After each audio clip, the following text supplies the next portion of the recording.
நமஸ்காரம். அடியேன் சரண் சம்பிரதாய அனுஷ்டான ரக்ஷண அபிமான் சேவக். இன்னைக்கு நம்ம ஸ்ரீ உவே ஏபிஎன் சுவாமி எழுதின வேடன் உரைத்த வேதாந்தம் அப்படிங்கிற ஒரு புத்தகம் ஒரு ஒளி புத்தகமாக, அதாவது ஆடியோ புக்காக வெளியாக இருக்குது. இது வரைக்கும் நம்ம ஏபிஎன் சுவாமி 59 புக்கு எழுதியிருக்கார். இதில் பல புத்தகங்கள் பல பாணியில் இருந்திருக்கு.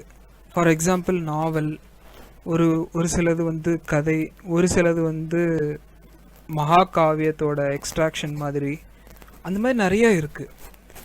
அதில் இந்த வேடன் உரைத்த வேதாந்தம் அப்படிங்கிற ஒரு புத்தகம் ராமாயண மகாகாவியத்தை வால்மீகி எப்படி எழுத ஆரம்பித்தார் அப்படிங்கிறத ஒரு எக்ஸலண்ட் பாணியில் பல எதுகை முனை, ஓமைகள், அப்புறம் இயற்கை வர்ணனைகள், அதோட 7 அத்தியாயமாக நம்மளுக்கு இதில் தொகுத்திருக்கார் நம்ம சுவாமி.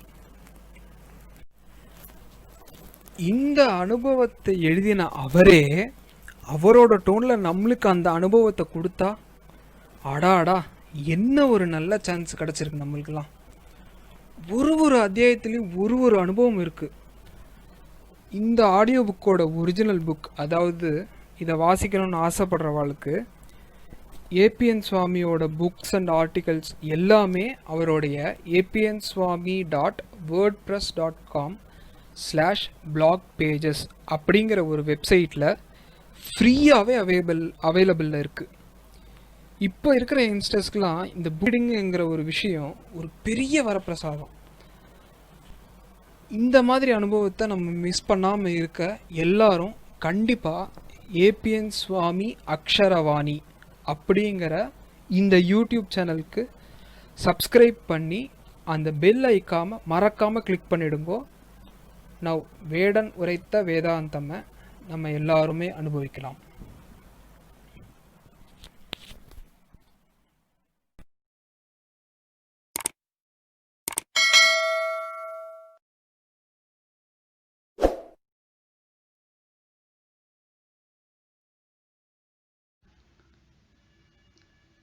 வேடன் உரைத்த வேதாந்தம். முதல் அத்தியாயம். தாமதம் தவிர்த்த தமசா. அடர்ந்த அந்த வனப்பகுதியில் நண்பகல் பொழுது என்பதை நம்பவே இயலவில்லை. நெருங்கிய மரங்களின் இலைகளினூடே கதிரவன் தனது கிரணங்களை உள்நுழைக்க மிகவும் சிரமப்பட்டான். மலைகளைப் போன்று பருத்திருந்த மகாவிருட்சங்கள் கதிரவனின் கிரணத்தை கீழே விடவிட்டாமல் தடுத்தன. நண்பகல் பொழுதாயினும் நடுஇரவு போன்று அந்த ஆரண்யம் காட்சியளித்தது. உதிர்ந்த இலைகளும் விழுந்த கிளைகளும் மூடியிருந்த ஒற்றையடிப்பாறை ஒன்று வளைந்து நெளிந்து செல்வது தெரிகிறது. அதிகமான மக்கள் நடமாட்டம் இல்லாமல் இருந்தும் அதில் தெரியும் காலடி தடங்கள் அவ்வழியினை எவரோ அடிக்கடி பயன்படுத்துவதை தெரிவித்தன. சிறு சிறு கிளைகளின் இலைகளின் ஊடே வெளிவரும் சூரிய ஒளியில் சற்றே நமது கண்களை கூர்மையாக்கிக் கொண்டு பார்த்தால் தூரத்தே 2 உருவங்கள் வருவது புலனாகிறது. நெருங்க நெருங்க அவைகள் நமக்கு தெளிவாகின்றன. மிகுந்த பரபரப்புடன் முன்னே ஒரு முனிவர் விரைகின்றார். அதே வேகத்தில் அவரை பின்தொடரும் இளம் பருவத்தினர் ஒருவர். ஒருவேளை முன்னே செல்பவரின் சிஷ்யராக இருக்கலாம். மிகுந்த பணிவுடன் தனது ஆச்சரியரை பின்தொடர்கிறார் சிஷ்யர். தோளில் மூங்கிலாலாகிய கூடையை மாட்டியுள்ளார். கையில் மரத்தாலாகிய அழகிய கலசம் ஒன்றை ஏந்தியுள்ளார். நல்ல மரத்தினை குடைந்து அதன் ஒரு பகுதியினை துளையிட்டு மூங்கில் கழியின் சிறு துண்டு பகுதி அந்த துளையினுள் சொருகப்பட்டிருந்தது. உள்ளங்கையில் கலசத்தை ஏந்தியிருந்த சிஷ்யன் லாவகமாக மூங்கில் துளையினை தனது மோதிர விரலால் மூடியிருந்தார். ஒரு துளி தண்ணீர் சிந்தாமல், அதே சமயம் ஆச்சாரியரிடம் வைத்த கவனமும் சிதறாமல் அவரின் பின் வந்தார். நடைவேகம் போதவில்லை என்பதினால் ம் ம் சீக்கிரம் சீக்கிரம் என்று துரிதப்படுத்தினார் மகரிஷி. தாமதமாகிறது தாமதமாகிறது என்று மெலிதாக தனக்குள்ளேயே அவர் பேசிக்கொண்டாலும் அமைதியாக அந்த அரண்யத்தில் சிறிய அதிர்வலைகளை அவ்வொலி ஏற்படுத்தியது. இன்னும் சற்று நேரத்தில் அந்த காடே கதிகலங்கப் போகிறது என்பதை காலதேவன் மட்டுமே அறிவான். அடியேன், இன்னும் சற்று தூரம்தான், இதோ வந்துவிட்டது என்று பின்னால் வந்த சிஷ்யன் மிகவும் அடக்கத்துடன் பதில் கூறினான். இல்லை இல்லை இல்லை பரத்வாஜா, இன்று மிகவும் தாமதமாகிவிட்டது. நாம் கங்கைக்கு செல்ல வேண்டாம். மகரிஷி அடுத்து அவரே பேசட்டும் என்று மௌனம் காத்தார் சிஷ்யர். ஆம் பரத்வாஜா, நாரதரிடம் பேசிக் கொண்டிருந்ததில் நாழிப்பொழுது ஆனதே தெரியவில்லை. கருத்தாழம் மிக்க ராமகுணங்களின் அனுபவத்தில் காலத்தை கடந்த வைகுண்டத்தின் வாழ்வு பெற்றேன். ஒரு வழியாக மீண்டு வந்தால் மதிய பொழுது காலம் கடக்கப் போகின்றது. நெஞ்ச நிறைய பூரிப்புடன் மனதில் தோன்றிய அனுபவத்தினை மந்தகாசத்துடன் விவரித்தார் மகரிஷி. சற்று முன் இம்மகரிஷியின் ஆசிரமத்திற்கு வருகை தந்த நாரதர் ராம கதையை உபதேசித்திருந்தார். அதைத்தான் இங்கு சொல்லுகிறார். இன்று வழக்கத்தை விட ஆச்சாரியரிடம் ஊற்றெடுக்கும் உற்சாகம் அதிகம்தான் என்று சிஷ்யனும் நன்கு அறிந்திருந்தார். தான் எங்கு எப்போது சென்றாலும் தனது பிரிய சிஷ்யனை பிரிந்து செல்லவே மாட்டார் மகரிஷி. சாஸ்திர சந்தேகங்கள், வேதாந்த பாடங்கள், வேடிக்கையான நிகழ்வுகள் என அனுபவித்துக் கொண்டே குருவும் சிஷ்யனும் பயணக் களைப்பு தெரியாமலேயே எப்போதும் பவனி வருவர். சில நாட்களாகவே சிந்தனை வசப்பட்டிருந்த மகரிஷி இன்று நாரத மாமுனிவரை சந்தித்ததிலிருந்தே குழந்தையைப் போன்று குதூகலித்துக் கொண்டிருந்தார். தனது ஆச்சாரியரான வால்மீகி என்னும் அந்த மகரிஷியின் குதூகலத்தைக் கொண்டு மகாத்மாக்கள் தங்களின் பெருமையை மறைத்துக் கொண்டு சிறு குழந்தைகள் போன்று பகவத் விஷயத்தில் குதூகலிப்பர் என்னும் வேதவாக்கியத்தின் பொருளை நன்குணர்ந்தார் பரத்வாஜர்.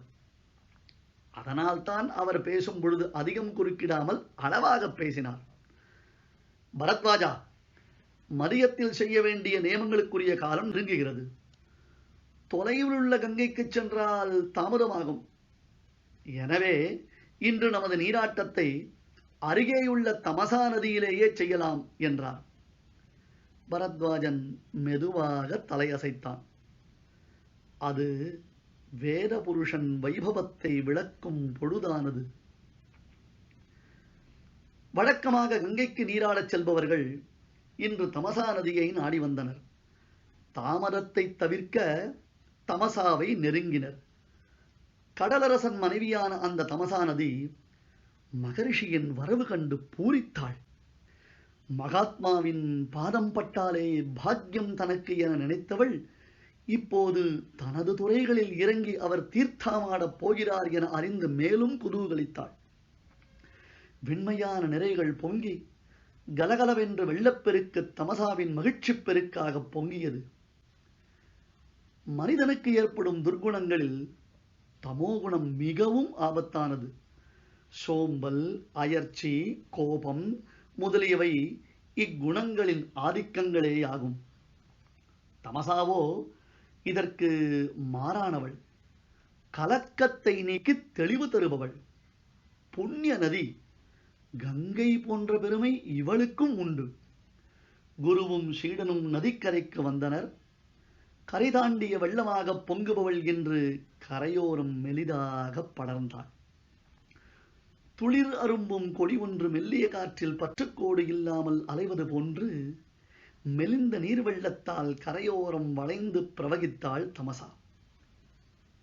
அவரின் பாதஸ்பர்ஷம் தன் மீது படாதா எனும் ஏக்கம்தான் அதுபோலும். அடர்ந்த காட்டுப்பகுதியினின்றும் இப்போது நதிக்கரைக்கு வந்த காரணத்தினால் சூரியனை முழுவதுமாக காண முடிந்தது. தன் வம்சத்தின், அதாவது சூரிய வம்சத்தின் விதை இங்கு நதிக்கரையில் துளிர்விடும் பொழுது தான் காண முடியாதோ என்னும் ஏக்கம் தணிந்து பகலவனும் நடைபெறப் போகும் சம்பவத்தின் சாட்சியானான். சுத்தமான படித்துறையில் இருவரும் நிற்கின்றனர். நன்கு தெளிந்தும் ஆழமில்லாமலும் ஓடும் நதி வெள்ளத்தின் அழகை மகரிஷி ரசிக்கிறார். இன்றைய தாமதம் அவருக்கு ஆமோதம், மகிழ்ச்சி போலும். அழகான காட்சிகள் அவரின் ஆவலை வளர்த்தன. என்றுமே தனது கவனத்தை சிதறவிடாதவர் இன்று அணு அணுவாக ஆரண்யத்தின் அழகை ரசிக்கிறார். தன் மீது கரையான் புற்று மூடியது கூட அறியாமல் உக்கிரமான தவம் செய்தவர். வல்மீகம் எனும் புற்று மூடி தவம் புரிந்ததால் வால்மீகி என்றே பெயர் பெற்றவர். ஆரண்யகம் என்னும் வேதபாகத்தின் எழிலான பரபிரம்மத்தை சிந்தனை செய்பவர். எதிலும் பற்றற்றவர். அவர் இந்த ஆரண்யத்தின் அழகை ரசிப்பது ஆச்சரியமானது. முன்பொரு கால் வேடுவனாக இருந்த பொழுது அடர்ந்த காட்டின் அனைத்து விஷயங்களையும் அறிந்திருந்தவர். பின்னர் வேதாந்தியான பொழுது ஆரண்யகமான வேதபாகத்தின் நுட்பங்களை அறிந்தார். இப்போது மீண்டும் வேடுவனைப் போன்று காட்டினை ஆராய்கிறாயே என சிஷ்யன் பரத்வாஜன் வியப்புடன் பார்த்திருந்தான். சற்று முன்னர் நாரதர் உரைத்த நாரணன் லீலை அவரின் உள்ளத்தே ஆனந்தத்தை விளைவித்திருந்தது. முகத்தில் நன்கு தெரிந்தது. பரத்வாஜா, இதோ பார்த்தாயா என்றார் மகரிஷி. அவர் காட்டிய திசையில் பரத்வாஜனும் பார்த்தான். சலசலத்து ஓடும் நதி வெள்ளம் தவிர்த்து வேறேதும் சீடன் கண்களுக்கு புலனாகவில்லை. இதோ இந்நதியைத்தான் சொல்கிறேன் என்று இன்று இதன் பிரவாகத்தை கவனித்தாயா என்றார் மீண்டும். ஆச்சாரியர்கள் விஷயங்களை விரித்துரைக்கும் பொழுது குறுக்கிடாமல் அதனை உள்வாங்கிக் கொள்வதுதான் சிஷ்ய லட்சணம். ஒரு சிலவை புரியாததினால் பேசாமல் இருக்கலாம். வேறு சிலவை புரிந்தாலும் அவரே விரித்துரைக்க வேண்டும் எனும் ஆர்வத்தினால் மௌனம் காக்கலாம். பரத்வாஜன் இரண்டாம் நிலை சீடர் அல்லவா? வேதத்தின் விழுப்பொருளை விரித்துரைக்க விழையும் வால்மீகி தான் கேட்ட வினாக்களுக்கும் தானே விடையளிக்கட்டும் என மௌனம் காத்தார். என்ன பிள்ளாய், மௌனமாய் உள்ளாய்? இந்நதியின் தெளிந்த நீரோடையை கண்டாயா? மீண்டும் வினவினார் ஆச்சாரியர். மெதுவாக தலையசைத்தார் பரத்வாஜர். எனக்கு இதை காணும்போது மகான்களின் மனது போன்று தோன்றுகிறது. மகரிஷி, இன்று தனக்கு நல்ல நாள். இதுவரையிலும் மௌனம் காத்து வந்த குருநாதர் வாய் திறக்கிறாரே, இத்தொரு வேதாந்த தத்துவத்தின் வெளிப்பாடு என உள்ளம் மகிழ்ந்தார் பரத்வாஜர். மால் உகந்த ஆசிரியன் வார்த்தைகள் ஒவ்வொன்றும் மகத்துவம் தானே. இனி மகரிஷி என்ன சொல்லப் போகிறார் என்பதை கூர்ந்து கவனித்தார் பரத்வாஜர். பரத்வாஜரின் பெருமைக்கு ஒரு சிறு அறிமுகம். வேதத்திற்காகவே வாழ்பவர் பரத்வாஜர். 300 ஆண்டுகள் ஆயுள் வளர்ந்தாலும் தான் வேதத்தையே தொடர்ந்து பயில வேண்டும் என்று வரம் வாங்கினவராம். இன்று தனது ஆச்சாரியர் திருவாக்கிலிருந்து மறையின் பொருளாக ஒரு மாபெரும் காவியம் வெளிவர காத்திருந்தார். மரங்கள் நிறைந்த காட்டில் மறை பொருளை சொல்லும் மாமுனிவரை மனதாலும் தொழுதார். அடியேன் என்றார் மறுபடியும். பரத்வாஜா, மகான்களின் மனது என்றும் கலங்குவது இல்லை. ஒருவேளை கலங்கினாலும் அது உடனடியாக தெளிந்துவிடும்.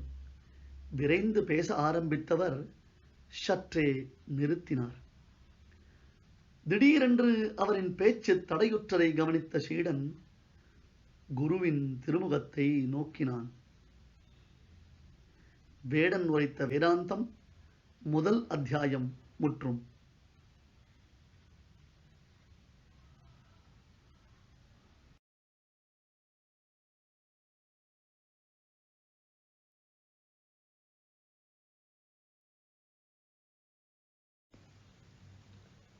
வேடன் உரைத்த வேதாந்தம் இரண்டாம் அத்தியாயம். உல்லாசப் பறவையும் உபவாசப் பறவையும். ஒருவேளை தான் கூர்ந்து கவனிக்கிறோமோ என்பதை ஆச்சாரியர் பரீட்சை செய்கிறாரோ? மெலிதான யோசனை கோடுகள் சிஷ்யனின் நெற்றியில் படர்ந்தன.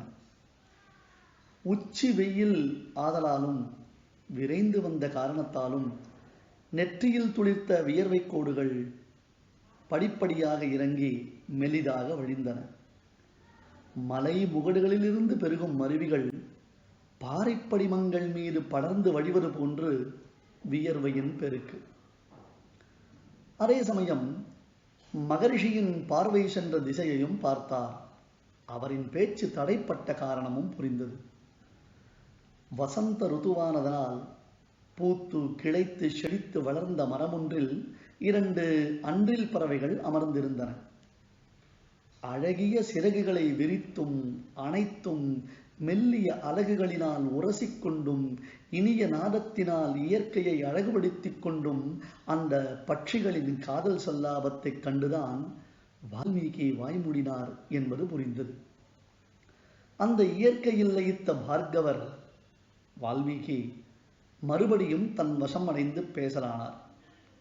பிள்ளாய், மகான்களின் மனது போன்ற இந்த தமசாவின் வெள்ளம் எத்துணை ஆழமாகவும் அழகாகவும் தெளிந்துள்ளது பார்த்தாயா என்றார். இது ஒரு நீதி போதனை. தபோதனர்கள் சாமானியமாக எதையும் பேசுவது இல்லை, அல்லது அவர்கள் பேசுவது எல்லாம் சாதாரண பேச்சுக்கள் இல்லை. இயற்கையில் இறைவனை காண்பார்கள். இறைவனை பற்றி பேசும் போதெல்லாம் இயற்கையை வர்ணிப்பார்கள். தெளிந்த மனதுடன் ஆழ்ந்த சிந்தனையுடன் அழகிய ரசனையுடன் அவர்கள் செயல்கள் விளங்கும் என்பதை அறியாதவரா பரத்வாஜர்? ஒரு விதத்தில் அவருக்கு பெருமை உண்டு.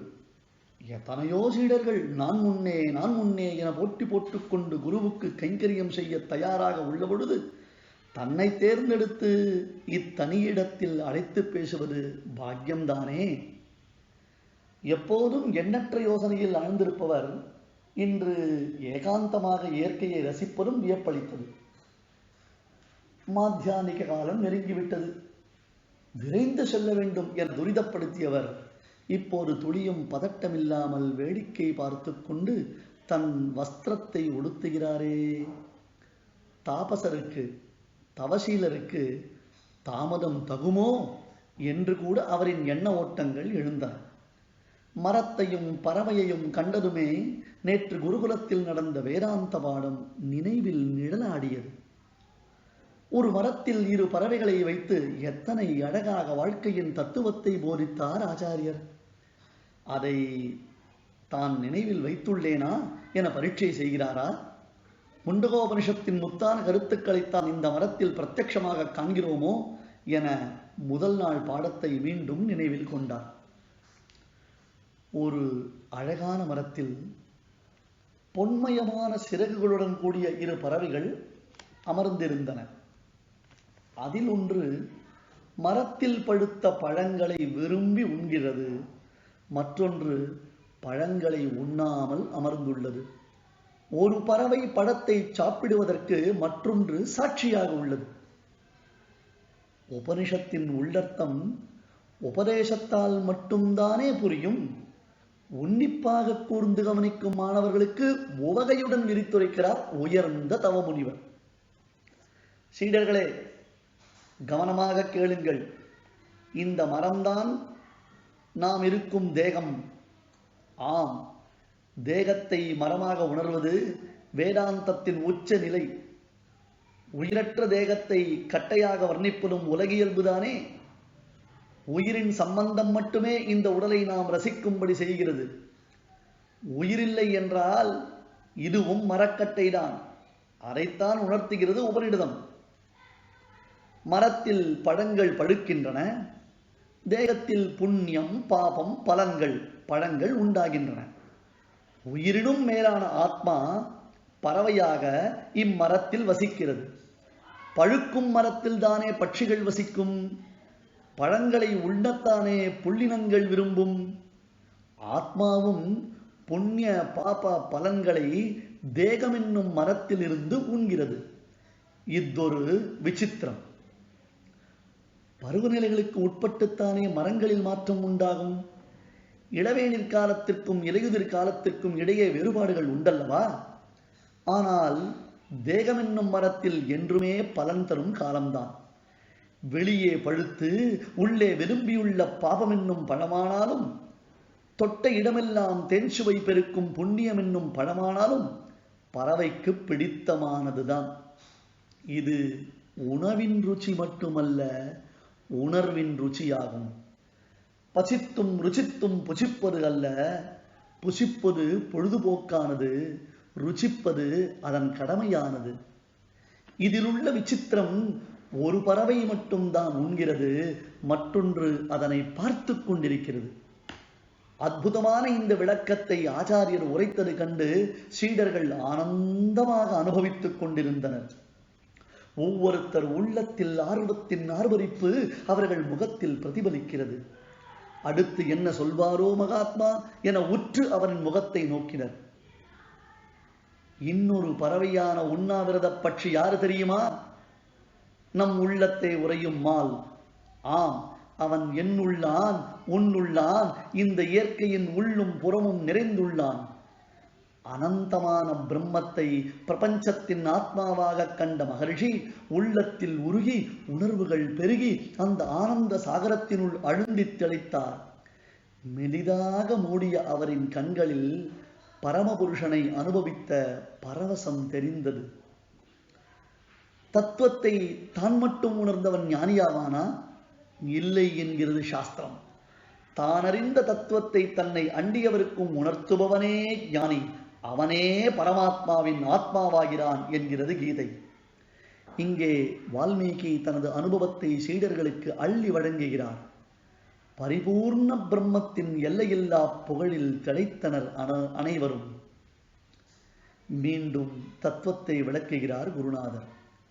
அந்த மற்றொரு பட்சி பரமாத்மா. ஜீவனும் பரமனும் நம் தேகமாகிய விருட்சத்தில் வசிக்கின்றனர். அதில் ஜீவன், அதாவது நாம், பழத்தை அனுபவிக்கிறோம். சிஷ்யர்களே, கவனித்து கேளுங்கள். இது மிகவும் இரகசியமானது, அதே சமயம் ரசனையானது. ஜீவனுக்கு ஏற்படும் கர்மபல அனுபவம் பரமனுக்கு இல்லை. அவன் வெறும் சாட்சியாக நம்மை கவனித்துக் கொண்டிருக்கிறான். வாழ்க்கையின் பேருண்மையை நீங்கள் புரிந்து கொள்ளுங்கள். இப்படி முண்டக உபனிஷத்தின் முக்கியமான உட்பொருளை நேற்றைய தினம் உரைத்ததை நினைத்து பார்த்தார் பரத்வாஜர். இன்று அதனை நேர்பட விளக்குவதாக மரத்தில் பறவைகளை காண்கிறாரோ மகரிஷி என நினைத்தார். நிற்கின்றதெல்லாம் நெடுமால் என்று எங்கும் எதிலும் இறைநிலையை காண்பதுதான் பக்தியின் உச்சநிலை. வேதாந்தம் என்றாலேயே வெறுக்கத்தக்கது எனும் எண்ணம் ஓங்கியுள்ள நிலையில் தான் உணர்ந்தும் உணர்த்தியும் உள்ள தனது குருவின் செயல்பாடுகள் பரத்வாஜருக்கு உள்ளத்தில் உவகை அளித்தது. வேடன் உரைத்த வேதாந்தம் 2ஆம் அத்தியாயம் முற்றும். வேடன் உரைத்த வேதாந்தம் 3ஆம் அத்தியாயம். அன்பில் திளைத்த அன்றில்கள். மீண்டும் மகரிஷியிடம் வருவோம். தெளிந்த தமசா நதியின் தண்ணீர் சலசலத்து ஓடிக்கொண்டிருக்கிறது. கதிரவனின் கிரணங்களில் பிரதிபலிப்பில் வெள்ளிக்கட்டிகளாக அவைகள் மிளிர்கின்றன. தமசாவில் ஒரு ராஜதம். ஆம், ராஜதம் என்றால் ரஜோகுணத்திற்கும் பெயர், வெள்ளிக்கும் பெயர். உண்மையில் ரஜதம் என்று சொல்லுவதுதான் சரி. வெள்ளி தங்கமாகுமோ? ரசவாத வித்தை தெரிந்தவன் வெள்ளியை தங்கமாக்குவானாம். உண்மையில் அப்படி நிகழாது. ஆனால் மற்றவரை ஏமாற்ற வெள்ளிக்கட்டி தங்கக்கட்டியாக மாறுவது போன்று தோற்றமளிக்கும். மகரிஷி ரசவாத வித்தைக்காரனல்ல, ரசனைவாதம் மிக்கவர். எதையும் ரசித்து ரசித்து அனுபவிப்பவர். கதிரவனின் தாக்கத்தால் வெள்ளிக்கட்டிகளாக மிளிர்ந்த தமசாவின் தண்ணீர் திடீரென்று தங்கமயமாக மாறியது. ஆம், மகரிஷி மெதுவாக தண்ணீரில் கால் வைத்தார். அவரின் திருப்பாதம் பட்ட தமசை துள்ளி குதித்து அலைகள் என்னும் கைகளால் அந்த திருவடியை தடவினாள். தனது பாக்கியத்தின் பயனை எண்ணி ஆனந்தித்தாள். அவரின் திவ்ய பாதங்களின் பதிவினால் தண்ணீரின் அலைகள் உண்டாயின. அதில் கதிரவன் கிரணங்கள் படர்ந்த பொழுது மீன்களின் முதுகின் பிரதிபலிப்பில் அந்நதி தங்கமானது. அப்படியானால் இம்மகரிஷியும் ரசவாத வித்தை அறிந்தவர்தாம். ஆம், ரசம் என்றால் பகவான். இவனை வேதம் சுவைகளிலேயே மேலான சுவையானவன், ரசனைக்கு இனியன், ரசமாகும் சுவையாகும் இனியன் என்கிறது. வால்மீகியோ எப்போதும் பகவானிடத்தில் பக்தி ரசத்தில் திளைத்துள்ளாரே. அவரின் திருவடிப்பட்டதால் நதியின் தண்ணீர் நிறம் மாறியது. எனவே மகரிஷியும் ரசவாதியானார். மீன்களும் மாமிகளும் நிறைந்த அந்த நதியின் பிரவாகத்தில் சில் என்ற குளுமையை உணர்ந்தார் வால்மீகி. நாரதரின் உபதேசத்தால் நெஞ்சம் நிறைந்த ராமனின் கருணா குணத்தில் குதூகலமடைந்திருந்தார். ராமா ராமா என்று மனதிற்குள் மகிழ்ச்சியாக மந்திரோச்சாரணம் செய்து கொண்டிருந்தார். தனது கேள்விக்கு ராமபிரான் சரித்திரத்தை பதிலாக அளித்த தேவரிஷி நாரதருக்கு மானசீகமாக நன்றிகளை தெரிவித்தார். ராமன் கானகம் சென்றது, கரதூஷணர்களை கொன்றது, மாயா மானால் மகாலட்சுமியை பிரிந்தது என்று அவரின் மனத்திரையில் ராமச்சரிதம் அரங்கேறிக் கொண்டிருந்தது. சீதையும் ராமனும் பிரிந்த கரையை நினைத்த பொழுது அவரின் நெஞ்சம் கனத்தது. ராமனின் நிலையும் சீதையின் சோகமும் கண்முன்னே நிழலாடின. ஐயோ, விதியின் கொடுமையால் எம்பிரானும் பிராட்டியும் பிரிந்தாரே. பிரிவென்பதே இல்லாதவர்கள் அவதார காரியமாக பிரிவை காட்டினரே என உள்ளம் ஓலமிட்டது. இதுவரையில் ஆனந்தமடைந்திருந்த மனது கருணையில் கனத்தது. எடுத்து எம்ப முடியாத வலி இதயத்தில் ஏற்பட்டது. தெளிந்த தண்ணீரில் இறங்கிய மகரிஷி கலங்கிய மனதுடையவரானார். இது நடந்து முடிந்த கதைதானே, என்றோ நடந்ததற்கு இன்று எதற்கு துயரம் எனும் கேள்விகள் இங்கே எடுபடாது. மகான்களின் மனது மிருதுவானது. பக்தியின் பேராற்றலில் அது தன் வசமிழந்துவிடும். அப்போது இறந்த காலம் நிகழ்காலம் எனும் வித்தியாசம் உண்டாகாது. கருணா காகுத்தன் ராமனை நினைந்தபடியே ராமா என பெருமூச்செறிந்த தவசீலர் மர உரியை உடுத்திக் கொண்டே மீண்டும் மரத்தைக் கண்டார். தன்னிலை மறந்து அப்பறவைகள் இன்னமும் கொஞ்சிக் கொண்டிருந்தன. அழகிய சிறகுகளை விரித்து அவைகள் ஒன்றை ஒன்று அணைத்துக் கொண்டன. மெல்லிய அழகினால் பரஸ்பரம் முகர்ந்து கொண்டன. புள்ளின பாஷையில் பிரேமையை பரிமாறிக்கொண்டன. இணையில்லா இணையை அடைந்ததை எண்ணி நெஞ்சம் விம்மி பேரன்பை வெளிப்படுத்தின. எண்ணற்ற ஜீவராசிகளை படைத்த எம்பெருமான் காமத்தையும் படைத்தானே. காமம் உயிர்களின் மேலான வரம். உடம்பின் தேடுதல் மட்டுமின்றி உள்ளத்தையும் உறுதியாக்குவது காமம். கரைக்குள்ளடங்கும் காமம் ரசமானது. கரைமீறி காட்டாற்றாக பாயும் முறையற்ற காமம் விரசமானது. கணவன் மனைவியை களிப்பிலாழ்த்தும் காமம் இறை வழிபாட்டிலும் அவர்களை இணையச் செய்யும் பாலமாகிறது. விரக்தர், வேறு நோக்கில்லாதவர், தர்மம், அர்த்தம், காமம், மோட்சம் எனும் 4 வகையான காம விருப்பத்தையும் எம்பெருமானுக்கே அர்ப்பித்து ஆராதிக்கும் தவசீலர் அந்த வால்மீகி இப்புள்ளினங்களின் இன்ப நுகர்வை இமைக்காமல் பார்ப்பதற்கும் ஒரு காரணம் இருக்க வேண்டுமே. தனிமையில் இனிமை காண்பது மானுடம். காதல் பித்தினால் தன்னிலை மறந்தாலும் தனிமையை நாடுவது மனிதர் குலம். இயற்கையாகவே ஏகாந்தத்தை விரும்பும் மனித மனம் இதற்கும் விதிவிலக்கல்ல. ஆனால் பறவைகள், மிருகங்கள் அப்படியல்ல. அவைகளுக்கு தனிமை ஒரு பொருட்டல்ல, அன்பின் தன்மைதான் ஆரம்பம். ஆகவே சூழ்நிலை மறந்து தங்களின் பாசப்பரிவர்த்தனையில் சரசமாடிக் கொண்டிருந்தன. கேச் கேச் கேச் கேச் என்று அந்த கொஞ்சும் மொழிகள் ஒரு தாளகதியை தோற்றுவித்தன. அன்றில்களின் அன்பினை லயித்து பார்த்த மகரிஷி அதில் ஒரு தாள லயத்தையும் உணர்ந்தார். வேடுவனாக வாழ்ந்தவர் வேதாந்தியாக மாறியதிலிருந்து சந்தங்களையும் வார்த்தைகளின் பிருந்தங்களையும் ஆராய்ச்சி செய்வதில் கவனம் செலுத்தினார். ஸ்ருதியில் காதில் விழும் இந்த கீச் கீச் சப்தம் பாடலின் சந்தத்தை போதிப்பதாகவே நினைத்தார். காதலை காண்பவர்க்கும் காமம் உண்டாகும். ஆனால் புலனடக்கம் பெற்ற மகர்ஷிக்கோ கருணையே விஞ்சியது. இப்படி பார்த்து கொண்டே தீர்த்தாமாடும் வஸ்திரத்தை உடுத்திக் கொண்டார். இனி அடுத்து குள்ள குளிர குடைந்து நீராட வேண்டும். ஏற்கனவே உள்ளத்தினுள் ராமபக்தி வெள்ளத்தினுள் நீராடிக் கொண்டிருக்கிறார். இப்போது தனது ஆச்சாரத்திற்காக நீராட வேண்டும். வசந்த ருத்துவின் மெல்லிய பூங்காற்று பூக்களின் நறுமணங்களை சுமந்து வந்தது. அந்த கலவையான மனத்தை நாசிகையின் மூலமாக நன்கு உள்ளிழுத்து நெஞ்சத்தில் நிரப்பிக் கொண்டார்.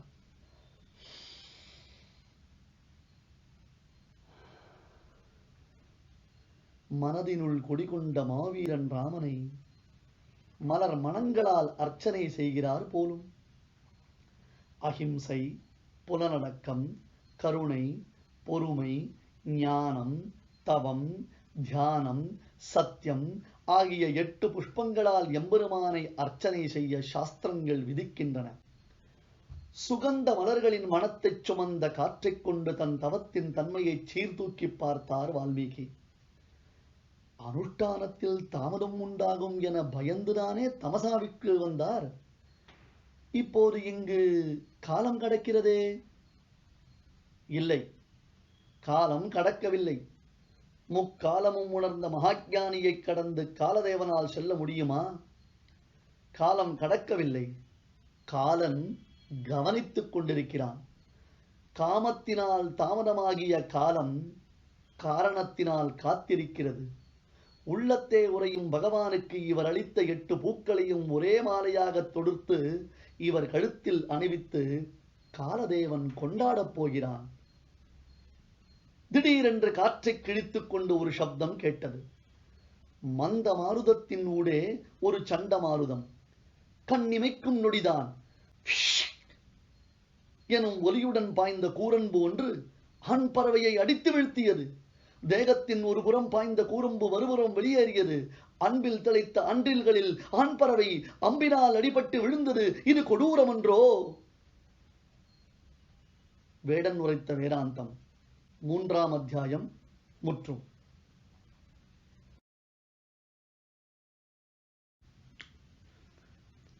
வேடன் உரைத்த வேதாந்தம் அத்தியாயம் 4. வில்லம்பும் சொல்லம்பும். சிற்றின்பத்தின் உச்சநிலையில் தன்னிச்சையாக குலவிய பறவைகளில் ஆண் பறவையை துளைத்த அம்பு அதன் குருதியினால் பூமியை நனைத்தது. கண்ணிமைக்கும் நேரத்திற்குள் நடைபெற்ற கொடூரம் நிகழ்வை புரிந்து கொண்டு பெண் பேழை தன்னை உணர்வதற்குள் எல்லாம் முடிந்துவிட்டது. இனி ஆண் பறவையின் ஆயுள் காலதேவன் தீர்த்த கணக்கு. காமதேவனின் விருப்பத்தை காலதேவன் தடை செய்தான். மன்மத பானங்களினால் அடியுண்டு பிணைந்த பேடைகள் இப்போது வேடுவன் விடுத்த பானத்தால் வலிமையாக தாக்குண்டன. கூடிக்கழித்து காமத்தை வெல்ல நினைத்த பொழுது இடையில் குறுக்கிட்ட விதியே வென்றது. வேடனின் தாக்குதலில் முழுதும் நிலை குலைந்தவர் மகரிஷிதான் என்றால் அது மிக இல்லை. அற்புத ரசனையுடன் அமைதியாக பார்த்து கொண்டிருந்தவர் இந்த அதிரடி தாக்குதலைக் கண்டு தள்ளாடினார். வம்பற்ற தவத்தவர் வார்த்தையில் அம்பு எய்தினார். வேடன் விடுத்த அம்பினை காட்டிலும் வால்மீகியின் வார்த்தையில் வேகம் உண்டானது. ஆம், பானம் வந்த திசை நோக்கி அவரின் பார்வை சென்றது. தன் இலக்கின் மீது வெடிவைத்து வெற்றி பெற்ற பூரிப்பில் குரூர பார்வையுடன் ஒரு கிராதகன் வேடன் நின்றிருந்தான். அவன் கையில் பிடித்திருந்த வில்லிலிருந்து பாய்ந்த கணைதான் இந்த காதல் பேடையை பிரித்தது. கணப்பொழுதிற்குள் நடந்ததை ஊகித்த தபோதரர் கருணையால் கலங்கினார். வில்லம்பு ஏந்தியவனுக்கு உற்ற தண்டனையாக தனது சொல்லம்பினால் சாபமளித்தார். அடே பாபி, பரஸ்பரம் காதலில் ஆழ்ந்த பட்சிகளில் ஆண் பறவையை அநியாயமாக அடித்து வீழ்த்தினாயே. கொடிய குணம் படைத்த நீ உடனே மரணத்தை அடைவாய். சீரிப்பாய்ந்த சொல்லம்புகளை சிந்தித்து பார்த்தால் பயங்கரம். கரோஞ்சத்தை அடித்தவன் கிராதன் என்றால் கொடிய சாபமளித்தவர் கருணையின் உறைவிடமாக முடியுமா? வேடுவன் செய்தது தவறுதான் என்றாலும் வேதாந்தியின் செயல் நியாயமாகுமா என்ன? வார்த்தைகள் வேகமானவை. அவை வெளிவந்த வேகத்திலேயே வேடுவனை தீண்டின. அடுத்த நொடியில் வேறற்ற மரம் போல் வேடுவன் விழுந்தான். பறவைக்கு முன்பே இவனது உயிர் பிரிந்தது எனில் வால்மீகியின் வார்த்தைகளின் வலிமையை உணர வேண்டும். நொடி பொழுதில் அந்த இடத்தின் நிலை மாறியது. வசந்த காலம் வெண்காணலாக தவித்தது. இனியும் அங்கு நிற்பதை மகரிஷி விரும்பவில்லை. விரைந்து தனது அனுஷ்டானங்களை முடித்துக் கொண்டார். மனதில் எண்ணி மகிமையுடன் ஜபம் செய்ய வேண்டிய மந்திரங்களை மனம் போனபடி செய்து முடித்தார். மகரிஷியின் மனோநிலையின் மாற்றங்களை புரிந்தவனாக சிஷ்யன் பரத்வாஜன் மௌனம் காத்தார். ஆனால் அவரின் உள்ளத்தில் மட்டும் வால்மீகியின் உரை ஒலித்துக் கொண்டே இருந்தது. தனது ஆச்சாரியர் எது சொன்னாலும் அது வேதாந்தத்தின் விழுப்பொருளாகத்தான் இருக்கும் என்பதில் அசைக்க முடியாத நம்பிக்கை கொண்டவர் பரத்வாஜர். வேடிக்கையாகவும் பரிகாசமாகவும் பேசினாலும் அதில் உள்ள வேதாந்தத்தை தன் நெஞ்சில் தேக்கிக் கொள்பவர் பரத்வாஜர். இன்று இந்த சாபத்தை கூட வால்மீகியின் சிந்தையில் தோய்த்த சொல்லமுதம் என்றுதான் நினைத்தார். ஆனாலும் குருவின் மௌனத்தை கலைக்க விரும்பவில்லை. தமசாவிற்கு வந்த காரணம் மாத்தியான்னிகம் எனும் மதியப் பொழுதின் அனுஷ்டானம். தனது மதியீனத்தால் இம்மதியப் பொழுதில் நாம் மன அமைதி இழந்தோமே என மகரிஷி மனம் வாடினார். வேடனை சபித்ததை விடுத்து வேதனையுற்ற பறவையை காப்பாற்றி இருக்கலாமே என்கிற எண்ணமும் தோன்றியது. இனி என்ன செய்ய முடியும்? காலம் கடந்தாகிவிட்டது. காலம் கடக்குமோ என பொழுதிற்கு அஞ்சி வந்த நாம் காலன் கடந்த பொழுதில் 2 உயிர்களை இழந்தோமே. மாத்தியானிக மந்திர ஜபத்தை மனவெறுப்புடன் செய்து முடித்தார். கிளம்புவதற்கு தயாரானார் என்று அவர் பார்த்த பார்வையிலேயே சிஷ்யன் புரிந்து கொண்டார். ஆசிரமத்தை நோக்கி அமைதியான பயணம். அவர்களின் கனத்த மௌனம் கொண்டு கானகமே மௌனம் காத்தது. பொங்கும் நுரையுடன் பெருவெள்ளம் மார்பரித்து புறப்படுவது கண்டு மனதில் மகிழ்ச்சி உண்டாகும். ஆனால் கரையை உடைத்துக் கொண்டு காட்டாறு பாய்ந்தது என்றால் அடுத்த நொடியில் தண்ணீர் முழுவதும் வறண்டு ஆறு பொலிவிழுந்து விடும். உள்ளத்தே ததும்பிய ராமச்சரித்திரத்துடன் உற்சாகமாக நீராட நதிக்கு வந்த மகரிஷி வடிந்த வெள்ளத்தால் வடிவிழந்த நதி போன்று வாடிப்போனார். ராமனின் பெயரைச் சொன்னால் வலிமையான விதி கூட வாய்ப்பில்லாமல் ஓடிவிடுமே. கணவனின் சாபத்தால் கல்லாகிய அகலிகை ராமபிரான் பாதம்பட்டு பரம பவித்திரமான பதிவிரதையாக உலகில் புகழப்படவில்லையா? ராமா ராமா என உள்ளம் உருகி கனிந்து கருணையில் திளைத்திருந்த தனது மனது கல்லானதற்கு யாரு காரணம்? கல்லை பெண்ணாக்கிய பெருமானின் திருநாமம் மென்மையானது தனது இதயத்தை இரும்பாக்கியதா? இப்படியும் நிகழ்வுகள் நடக்குமா? எல்லா உயிர்களிடத்திலும் கருணையைக் கண்ட தான் இன்று கிராதகனை கொலை செய்தது பாவமல்லவா? மௌனமாக அவர் யோசித்துக் கொண்டிருந்தாலும் அவர் மன உளைச்சல் காட்டில் எதிரொலித்தது. மூங்கில் புதர்களின் ஊடே புகுந்த காற்று ஊ ஊ என உளையிட்டது. அந்த சூழ்நிலையை சற்றே பயங்கரமாக்கியது. பழக்கப்பட்ட பாறைதான் என்றாலும் முட்கள் பரப்பியது போன்று அதில் அன்று நடக்க மகரிஷி மிகவும் சிரமப்பட்டார். ஆசிரமம் அருகில்தான் இருந்தது.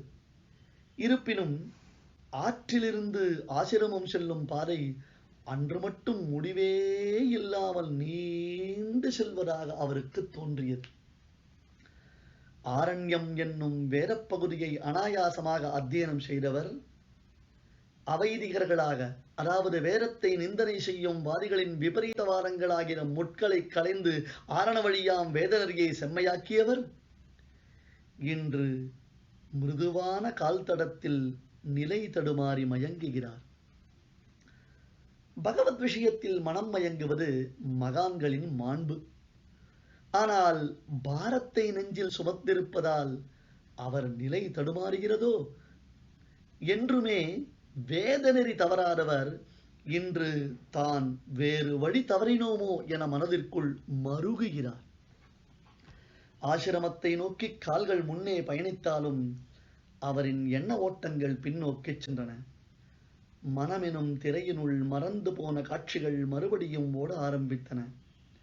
மகரிஷியாக, மகானாக, உலகம் வணங்கும் உத்தமனாகத் திகழும் தான் பூர்வீகத்தை இப்போது நினைத்தாலும் இதயம் நுருங்குகிறதே. வேண்டாம் என நினைக்கும் எண்ணங்கள் தானே விடாமல் நம்மை எப்போதும் துரத்திக் கொண்டிருக்கும். மறந்து போன விஷயம் என்ன மகத்துவம் வாய்ந்ததா என்ன? மனதை உருவகப்படுத்தி தவம் செய்து மகரிஷியானவர் மனம் போனபடி தன் எண்ணத்தை படரவிட்டார். மற்றவரை குறை கூற மகான்கள் என்றுமே விரும்ப மாட்டார்கள். பயனுள்ள இப்பிறவியை வீணாக்கும் செய்கைதான் பிறரிடம் குறை காண்பது. ஆத்மாவை உணர்பவன் என்றுமே ஆத்திரம் கொள்ள மாட்டான். நிகழ்காலத்தில் வேடுவனை சபித்த தான் தானே இறந்த காலத்தில் எவ்வளவோ கொடுமைகள் செய்துள்ளோம். கொடிய குணம் கொண்டவனாக குறிக்கோள்கள் எதுவும் இல்லாமல் கொலை பாதகங்கள் பலவும் புரிந்தேனே. அப்போது என்னை ஆதரித்தவர்கள் ஆத்ம ஞானிகளான மகரிஷிகள் தானே. மனத்திரையில் காட்சிகள் மெதுவாக விரிந்தன. வேடன் உரைத்த வேதாந்தம் 4ஆம் அத்தியாயம் முற்றும்.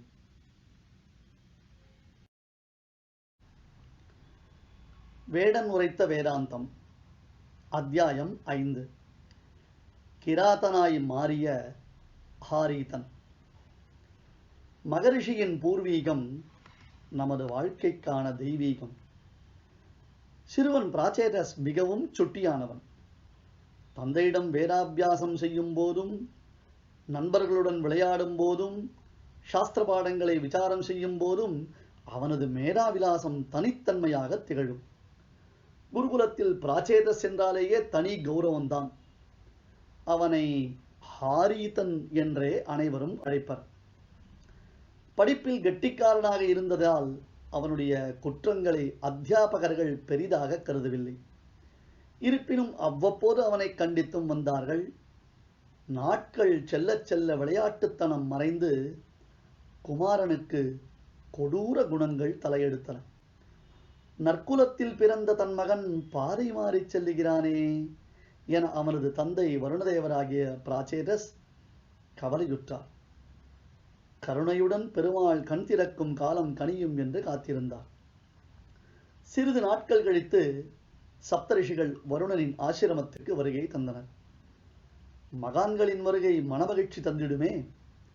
வரவேற்று அவர்களை வணங்கி நின்றான் வருணன். வருணனே, நாங்கள் வந்திருப்பதின் நோக்கம் ஒரு தேவ ரகசியம் பேச வேண்டும். தனிமையான அமைதியான இந்த இடம்தான் அதற்கு தகுந்தது என உம் ஆசிரமத்திற்கு வந்தோம் என்றனர். ஆஹா, அதற்கென்ன, இது பாகவதோத்தமர்களின் இடமல்லவா என வணங்கினார் வருணனும். நிசப்தமான அப்பகுதியில் சப்த ரிஷிகளும் கலந்தாலோசித்துக் கொண்டிருந்தனர். மிக முக்கியமான தேவ ரகசியம். ஆழ்ந்த சிந்தனையுடன் கருத்து பரிமாற்றங்கள் நிகழ வேண்டும். கவனம் சிதறினால் கருத்துக்கள் விபரீதங்களாகிவிடும். நல்ல மனோநிலையில் அனைவரும் விவாதித்துக் கொண்டிருந்தனர். சிறுவன் ஹாரீதன் எதிர்பாராமல் அங்கு வந்தான். மயில், கிளி, மைனா போன்ற பறவைகளைப் போன்ற சப்தம் எழுப்பிக் கொண்டு விளையாடினான். பல பெரியோர்கள் ஒன்று கூடி அமர்ந்திருப்பது கண்டு அவனது உற்சாகம் அதிகரித்தது. விசித்திரமான பல பறவைகளின் ஒலி எழுப்பி தன்னை அவர்கள் கவனிக்கும்படி செய்தான். அபூர்வமான தனது இந்த திறமையினை பெரியோர்கள் பாராட்டுவார்கள் என்பது அவனது எண்ணம். வருணன் மீது கொண்ட தாட்சிண்யத்தால் 1-2 முறை தபஸ்விகள் பொறுமை காத்தனர். பொறுமையாக இருப்பவனை என்றோ இந்த உலகம் எப்போதும் சீண்டி பார்க்கும் தன்மை கொண்டது.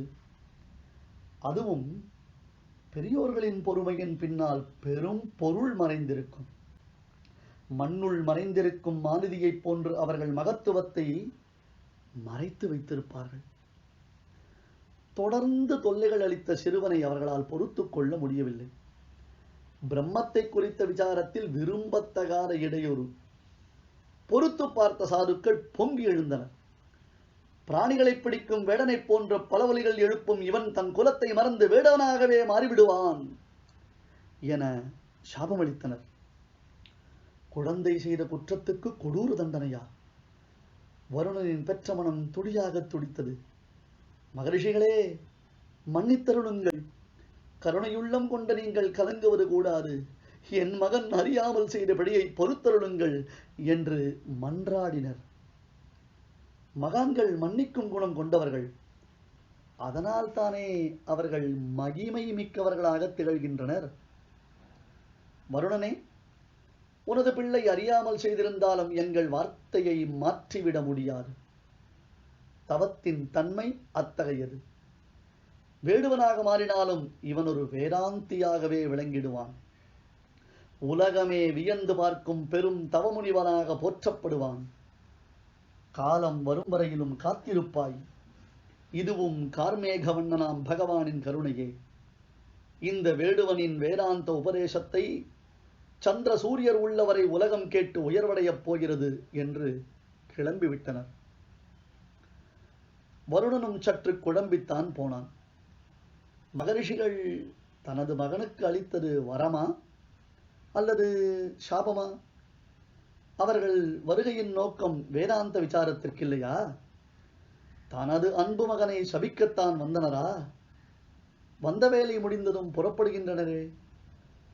தெளிந்த வருணனும் தெளிவில்லாமல் கலங்கினான். இதையெல்லாம் அறியாத வாருணி பிராச்சேதஸ் தொடர்ந்து ஒலி எழுப்பிக் கொண்டு உற்சாகமாக விளையாடிக் கொண்டிருந்தான். விளையாட்டாகச் செய்தாலும் வினை வினைதானே. நாட்கள் செல்லச் செல்ல வாலிபனாகிய ஹாரி தன் முன்னை விட முரட்டுத்தனம் கூடியவனானான். அந்த காட்டில் அவன் கால்படாத இடமே இல்லை என்னும்படி தெரிந்தான். குருகுலத்திற்கு தேவையான விறகுகளை இவன் ஒருவனே அனாயாசமாக சுமந்து வருவான். மற்ற மாணவர்கள் பலகீனர்களாக முடங்கும் போது இவன் தனது புஜபலத்தை வெளிப்படுத்துவதில் மட்டற்ற மகிழ்ச்சி கொண்டான். கட்டிடம் காளையான அவனை கண்டு மகிழ்ந்தவர்களை விட பயந்தவர்கள்தான் அதிகம். நல்லதொரு பெண்ணை மனம் முடித்தால் இல்வாழ்க்கையில் ஈடுபாடு வரும், முரட்டுத்தனம் மறையும் என எண்ணிய தந்தையும் குலவதியும் குணவதியுமான ஒரு பெண்ணை மனம் முடித்தார். குழந்தையும் பிறந்தது. ஆனால் பிராச்சேதஸின் மனோநிலையில் மட்டும் மாற்றமே இல்லை. ஒரு நாள் தன்னிச்சையாக காட்டில் திரிந்து கொண்டிருந்தான்.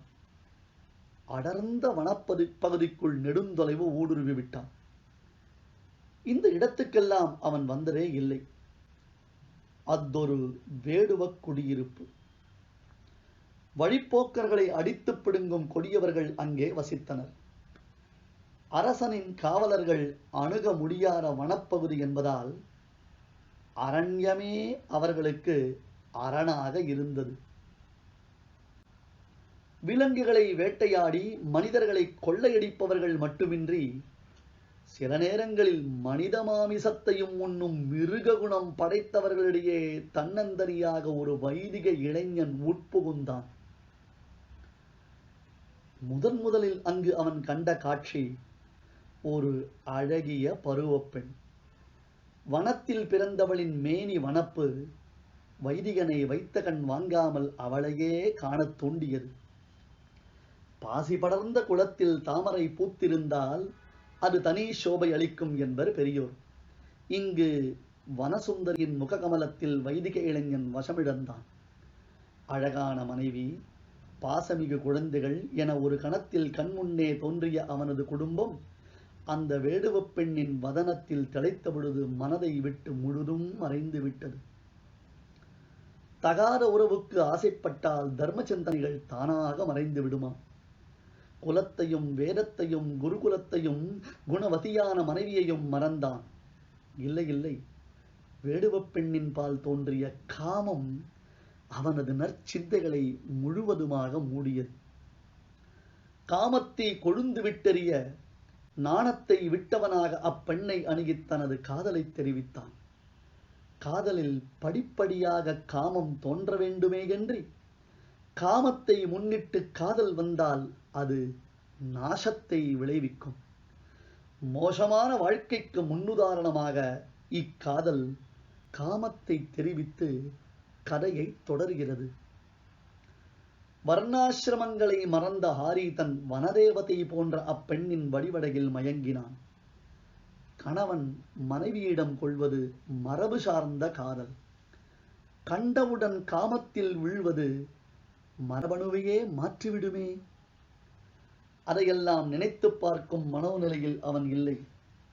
அவளை அடையத் துடித்த அவனது மனம் வேறு எதையும் இழக்கத் தயாரானது. அதன் பின் நடந்த சம்பவங்களை அதிகம் விவரித்து எழுதத் தேவையில்லை. எப்படியோ அந்த பெண்ணும் அவனும் சேர்ந்து விட்டார்கள். காமம் கைகூடியது. குடும்பம் பெருகியது. குடும்பத்தை காப்பாற்ற அக்கூட்டம் காட்டிய வழியை பழகினான். வழிப்பறி அவனது வாடிக்கையானது. ஜீவஹிம்சை அவனுக்கு வேடிக்கையானது. அடங்காத ஆசையை தணித்துக் கொள்ள அதிகமான பாபங்கள் செய்து சம்பாதிக்க ஆரம்பித்தான். இதுவரை சம்பாதித்து வைத்திருந்த தர்மத்தை, புண்ணியத்தை செலவழித்து பாபத்தை சேர்க்கலானான். மிருக வேட்டையோ அல்லது மனித வேட்டையோ எதையாவது கொண்டு வந்து தந்தால்தான் மனைவியின் பேரன்பு அவனுக்கு கிடைக்கும். பிள்ளைகளோ தந்தையிடம் பிடுங்கி தின்ன காத்திருந்தனர். மனைவியின் பெற்றோர்கள் மருமகனிடம் எதிர்பார்க்கின்றனர். குடும்பத்தின் வளர்ச்சிக்கு தன்னையே அர்ப்பணித்துக் கொண்டான். என்றோ ஒரு நாள் செய்திருந்த சிறிய புண்ணியம் இப்போது பலனளிக்கத் தொடங்கியது. ஆம், என்றோ ஒரு நாள் செய்திருந்த சிறு புண்ணியம் இப்பொழுது பலனளிக்கத் தொடங்கியது போலும். பல வருடங்களுக்கு முன்பு நட்ட விதை எதிர்பாராமல் பழம் தருவது போன்று அன்றைய சூரிய உதயம் அவனது கெட்ட நடத்தைக்கான அஸ்தமனத்தை காண்பித்தது. வழக்கம் போல் வேட்டையாட வனத்தினுள் நுழைந்தான். மாலை பொழுது வரையிலும் ஒரு சிறு முயல் அல்லது காகம் கூட கண்ணில் படவில்லை. சுற்றி களைத்து சோர்ந்து போய் ஒரு மாமரத்தின் அடியில் அமர்ந்தான். வெறும் கையுடன் வீட்டிற்கு போனால் அவனது விருப்பங்கள் நிறைவேறாதே. களைத்து போனவனின் காதுகளில் காலடி ஓசை கேட்டது. கானகத்தின் காய்ந்த சருகுகளில் காலடி ஓசை காதுகளில் விழுந்தவுடன் களைத்திருந்தவனுக்கு புதிய உற்சாகம் கிளர்ந்தது.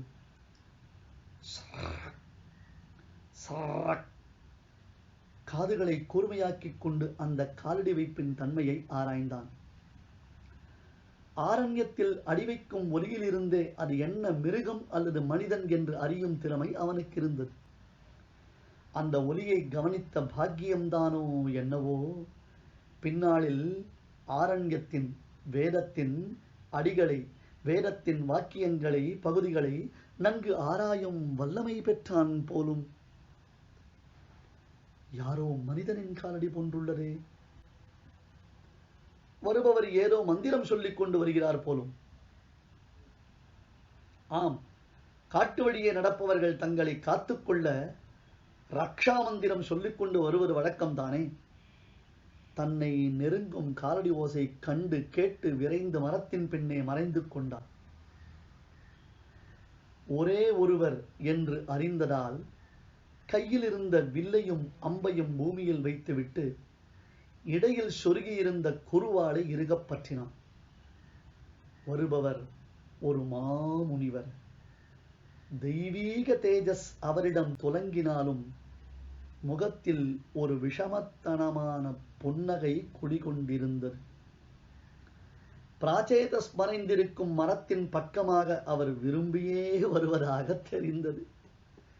மேலும் மரத்தின் பின்னே பதுங்கி இருக்கும் அவன் தன்னை கவனிக்கிறானா, பின்தொடர்கிறானா என்று அடிக்கடி ஓரக்கண்ணால் பார்த்த வண்ணம் இருந்தார். ஒரு கையில் வீணை இசைத்துக் கொண்டே, மறுகையால் சுபமான தாளம் பரிமாறிக்கொண்டே, வாய் முணுமுணுப்புடன் தலையசைத்துக் கொண்டு வருகிறார். அவரின் அங்க அசைவுகளைக் கண்டால் ஆனந்த சாகரத்தில் ஆழ்ந்திருப்பவர் என்று தெளிவாக தெரிகிறது. வீணையும் கையுமாக முனிவரை கண்டதும் இடையில் பற்றிருந்த குருவாளிடமிருந்து கையை எடுத்தான் பிராச்சேதஸ்.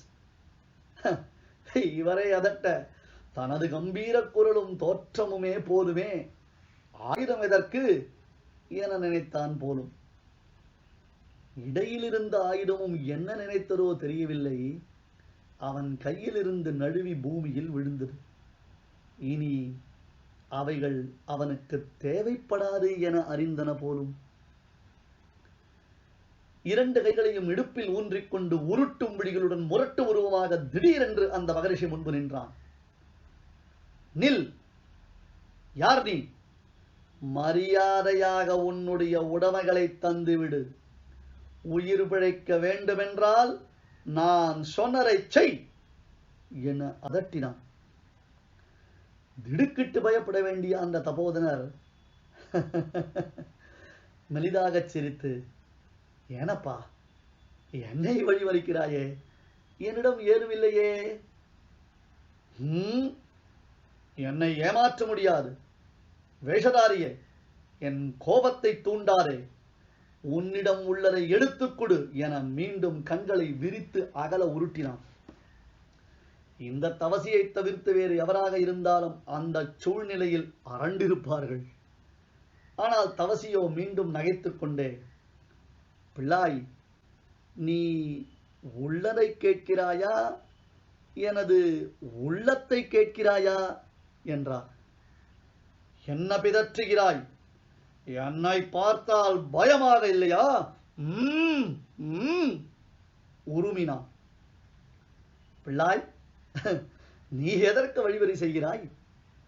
என்னிடம் இந்த வீணையும் தாளக்கட்டையும் ஜபமாலையும் தவிர்த்து வேறு என்ன உள்ளது? இது உனக்கு பயன்படுமாயில் நிச்சயம் தருகிறேன். இதோ பெற்றுக்கொள் என ஜபமாலையை தந்தார்.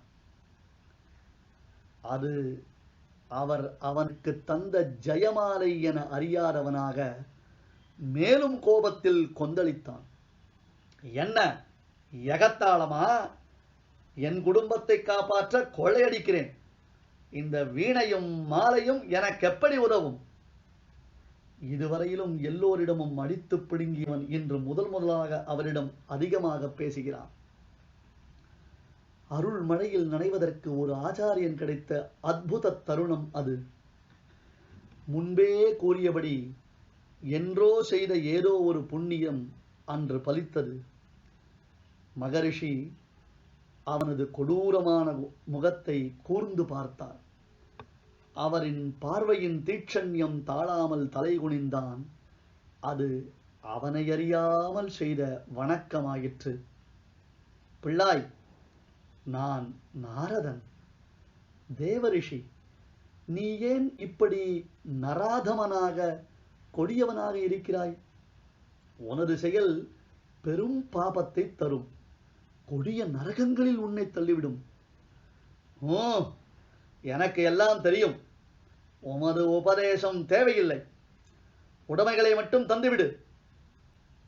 குழந்தாய், உன்னிடம் கொடுக்க என்னிடம் ஒன்றுள்ளது.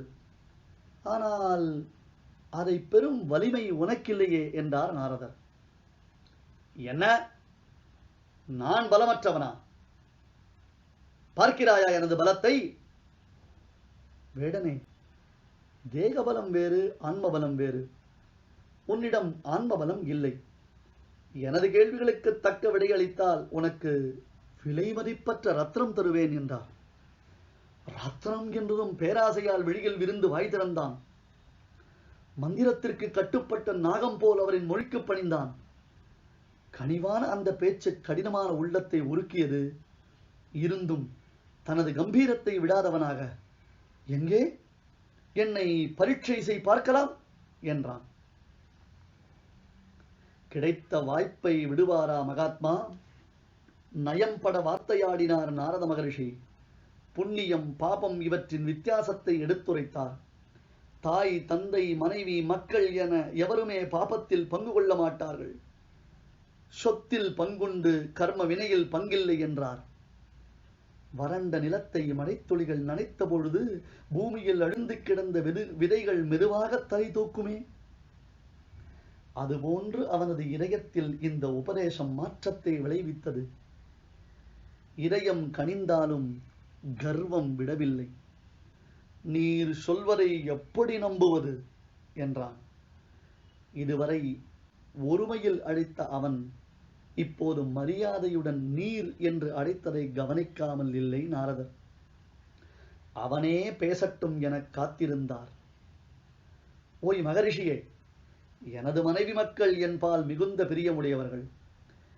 எனது சுகதுக்கங்களில் அவர்களின் பங்கு சிறப்பானது என்றான். அப்படியா? சரி, அதையும் தான் பரீட்சை செய்து பார்த்து விடலாமே. நாரதர்: அதற்கு என்ன செய்ய வேண்டும்? நீ செய்யும் இந்த பாபங்களில் அவர்களுக்கு பங்கு உண்டா என கேட்டு வா. நாரதர்: நிச்சயம் ஏற்பர், இதோ உடனே செல்கிறேன் என்று புறப்பட்டவன் சட்டென்று திரும்பி நின்று, ஓய் கபட சந்நியாசியே, ஏதேதோ பேசி மழிப்பு என்னை அனுப்பிவிட்டு நீர் இங்கிருந்து ஓடிவிடலாம் என உபாயம் செய்கிறீரா? உம்மால் எங்கும் ஓட முடியாது.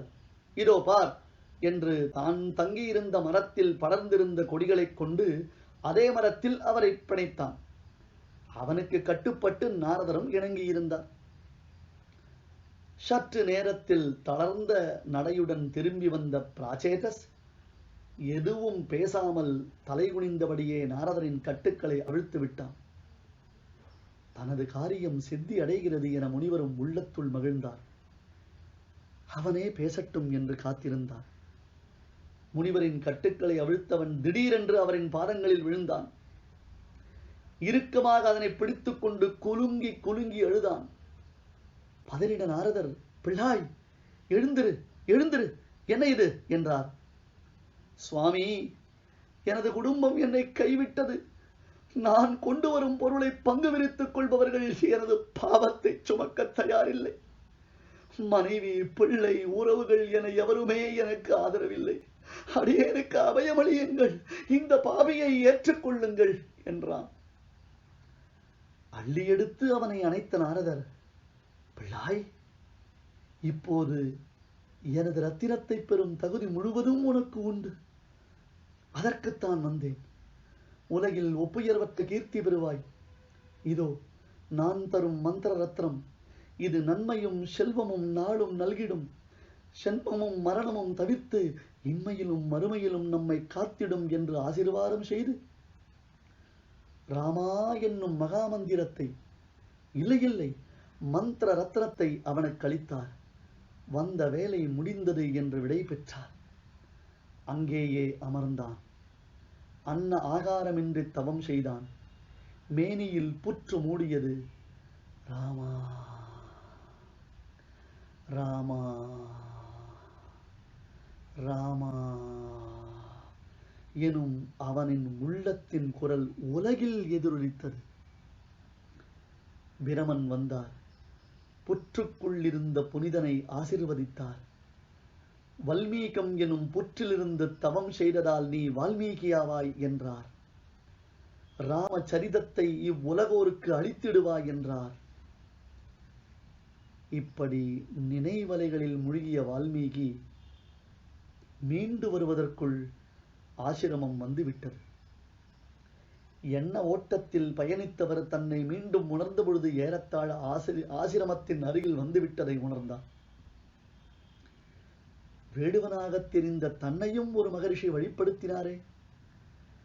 தீயவனாக அவரை துன்புறுத்தினால் கூட ஒய்யும் வகையினை உபதேசித்து உயர்வளித்தாரே.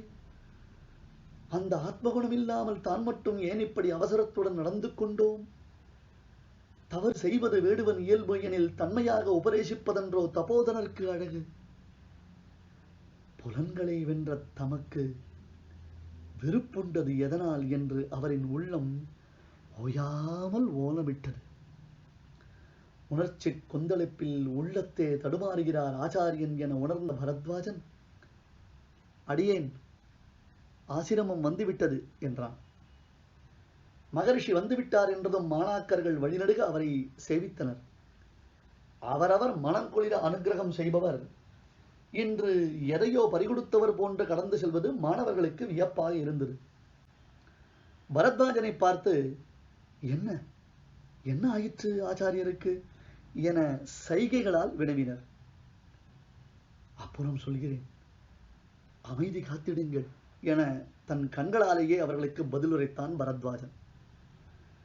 ஆசிரமத்தின் கதவை திறந்து தான் முதலில் உள்ளே நுழைந்த பரத்வாஜன் உள்ளே வைத்த காலை உடனே பின்வாங்கி, அடியேன் என்று ஓங்கின குரலில் அழைத்தான். குருகுலம் முழுவதும் அக்குரல் எதிரொலித்தது கண்டு மாணவர்கள் ஆசிரமத்தின் முன்பு குவிந்தனர். வேடம் உரைத்த வேதாந்தம் 5ஆம் அத்தியாயம் முற்றும்.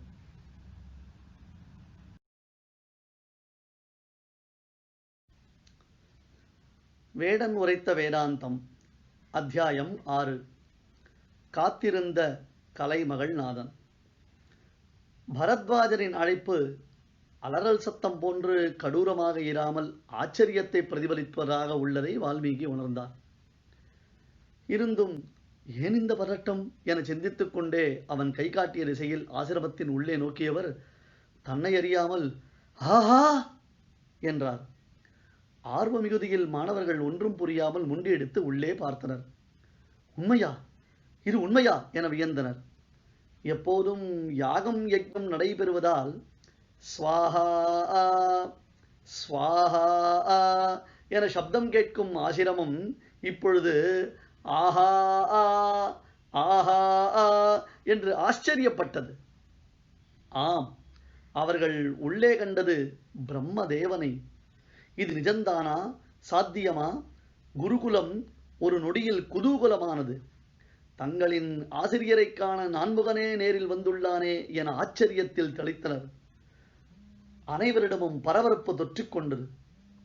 ஒருவாறு தன்னை சுதாரித்துக் கொண்ட முனிவர் விரைந்து உள்ளே நுழைந்து விரிஞ்சனுக்கு ஆசனமிட்டார்.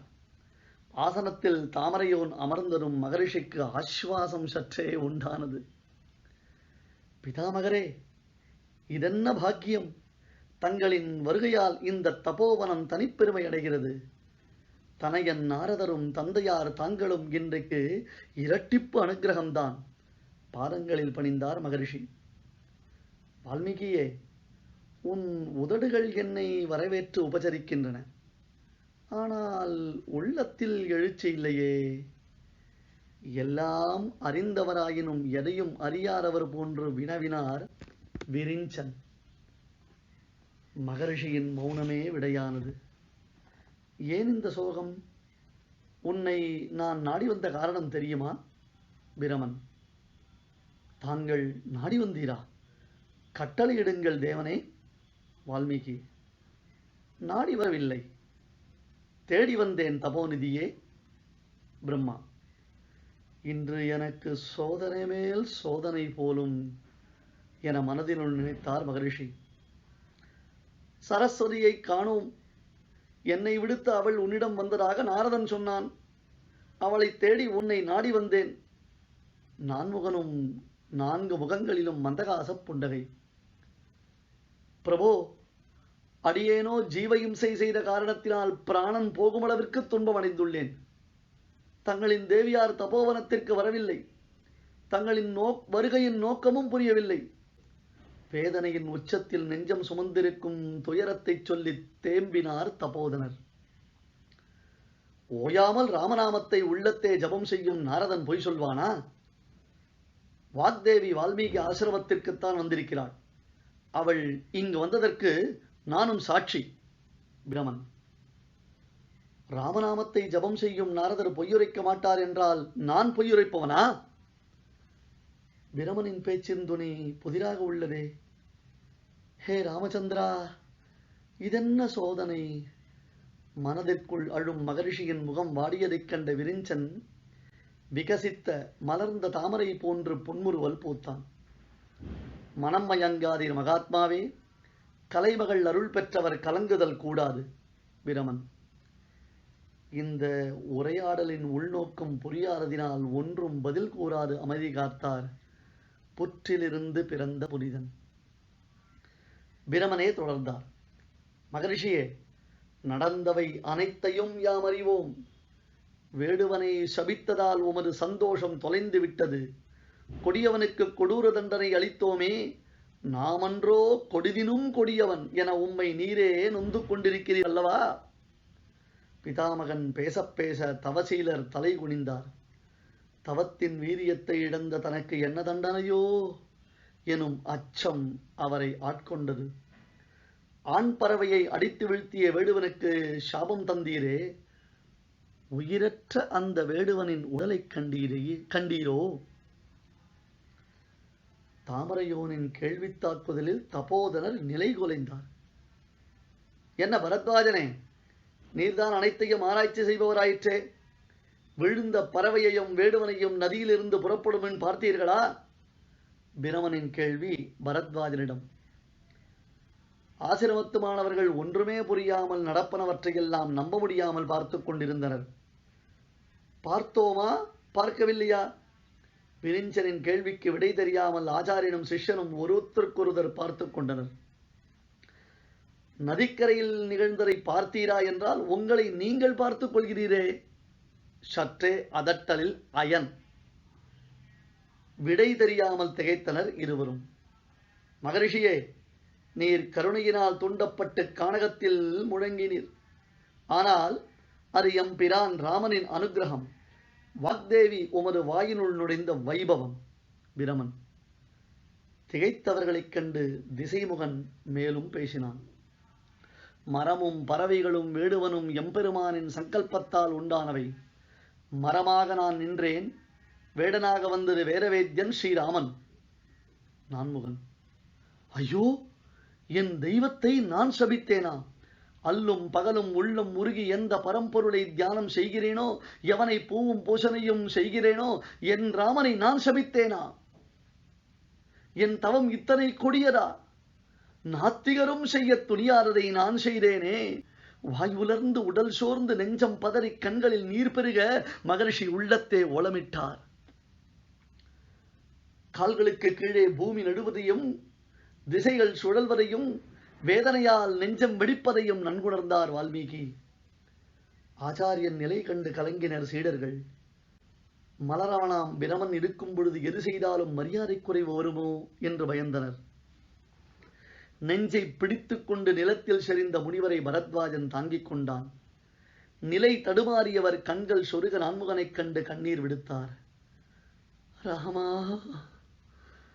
ராமா, ராமா என அவரின் வாய் குழறியது. நாமம் சொல்ல முடியாமல் என் பாவம் தடுக்கிறதே என குமுறினார். 2 அடி முன்னே எடுத்து வைத்து அருகே வந்த பிரமன், ஆதிகவியே, போதும் உனது வருத்தம். எனது வார்த்தையின் விளக்கத்தை கேள். வையகம் வாழ்விக்க வந்த உமது சொற்கள் சரஸ்வதி தேவியின் சந்தங்கள் என்றார். சரஸ்வதியின் அருளின்றி சொற்கள் வெளிவருமா? சாபத்தையும் அனுக்கிரகமாக மாற்றும் வலிமை கொண்டவை சாதுக்களின் சொல் அமுதங்கள். மகரிஷியே, மனம் வருந்த வேண்டாம், உண்மை உரைக்கிறேன் கேள். பிரமன் தொடர்ந்தான். ஜனஸ்தானத்தில் ராமபிரான் 14,000 அரக்கர்களை அழித்தார் அல்லவா? அதில் ஒருவன் பிழைத்தான். அவன் பெயர் சங்குகர்ணன். இன்னமும் அவன் மகரிஷிகளுக்கு துன்பம் அளித்துக் கொண்டிருந்தான். ராமனின் திருவுள்ளப்படியே நான் ஒரு மரமாக தோன்றினேன். கிரௌஞ்சப் பறவையுருவில் தன் மனைவியுடன் கழித்திருந்த அவனை வேடன் உருவில் வந்த ஸ்ரீராமனே வீழ்த்தினார். கருணாகரனாகிய ராமனின் திருவுள்ளப்படியே நீயும் சோகத்தில் சீறினாய். மறைவிளக்கும் மாநிதிக்கு சாபமளித்தாய். நெடிய விளக்கத்தை விரிஞ்சனாகிய பிரமன் எடுத்துரைத்தார். அதெல்லாம் சரி, நான் எப்படி எம்பெருமானுக்கு சாபம் தந்திட்டேன்? தோத்திரங்கள் சொல்லி பாடியாடி கழிக்க வேண்டிய பரம்பொருளை ஆத்திரத்தில் வசமிழந்து வசை பாடினேனே. மங்களாசாசனம் வாழ்த்துப்பாடல் செய்யாமல் மதியினத்தால் மரணமடைவாயாக என்றேனே. உள்ளத்தில் எரிமலை குமரலை எடுத்து எம்பி தேம்பினார் எத்திசையும் புகழ் வாய்ந்த தபோதனர். மகரிஷியே, வருத்தத்தில் உமது குரல் மாறியது போன்று வாக்தேவியின் அருளால் உமது சாபத்தின் பொருள் மாறியதை நீ உணரவில்லையே. பொருளற்ற பேச்சுக்களும் கருணையற்ற கருத்துக்களும் கலைமகள் அருள் பெற்றவருக்கு எப்படி உண்டாகும்? பிரமன், அப்படியானால் தனது கருத்து நியாயப்படுத்தப்படுகிறதா? மகரிஷியின் மனதின் குரல் மலரோனுக்கு தெரியாமலா இருக்கும்? ஆம், நீர் அளித்தது சாபமல்ல, மங்களாசாசனமே. புதிராகப் பேசினான் பிரமன். குழப்பத்தின் உச்சத்தில் மகரிஷி செய்வதறியாமல் திகைத்தார். எங்கே? நீர் உரைத்த சாபத்தை மறுபடியும் ஒருமுறை உரைத்திடு பார்க்கலாம் என்றான் பிரமன். வேடன் உரைத்த வேதாந்தம் 6ஆம் அத்தியாயம் முற்றும்.